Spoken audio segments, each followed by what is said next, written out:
Selanjutnya, pada tahun 539 sebelum Masehi, Cyrus mengarahkan pasukannya ke Babilonia, yang saat itu diperintah oleh Raja Nabonidus.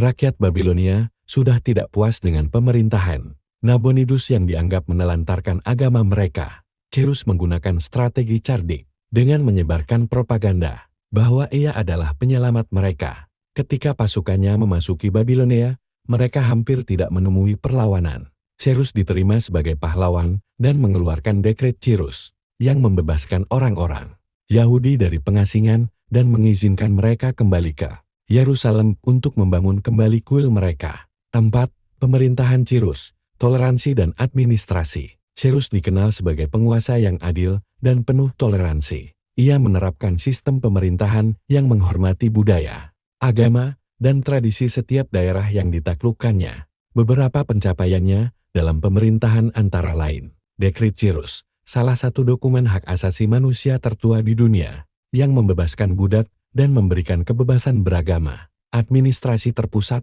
Cyrus membagi kekaisarannya menjadi beberapa provinsi satrapi, masing-masing dipimpin oleh seorang satrap gubernur. Pembangunan infrastruktur, ia membangun jalan-jalan untuk meningkatkan komunikasi dan perdagangan di seluruh kekaisaran. Militer yang kuat, Cyrus mengembangkan pasukan. Persia menjadi salah satu yang paling disiplin dan efisien di dunia kuno. 5. Ekspedisi terakhir dan kematian Cyrus. Setelah menaklukkan Babilonia, Cyrus terus memperluas wilayahnya ke Asia Tengah. Pada tahun 530 sebelum Masehi, ia memimpin ekspedisi melawan suku Masagetai di timur Laut Tiran.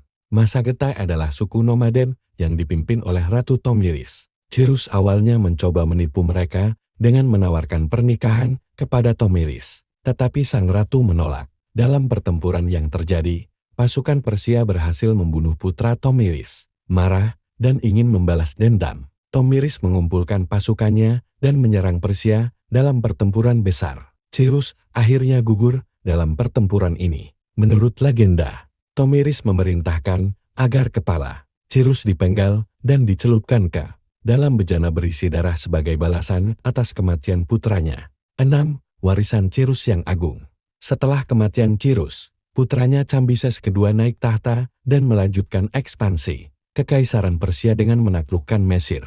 Warisan Cyrus tidak hanya dalam hal penaklukan, tetapi juga dalam cara ia memerintah. Ia dianggap sebagai raja yang bijaksana, dan bahkan dalam kitab suci Yahudi, ia disebut sebagai yang diurapi Tuhan, karena kebijaksanaannya dalam membebaskan bangsa Yahudi.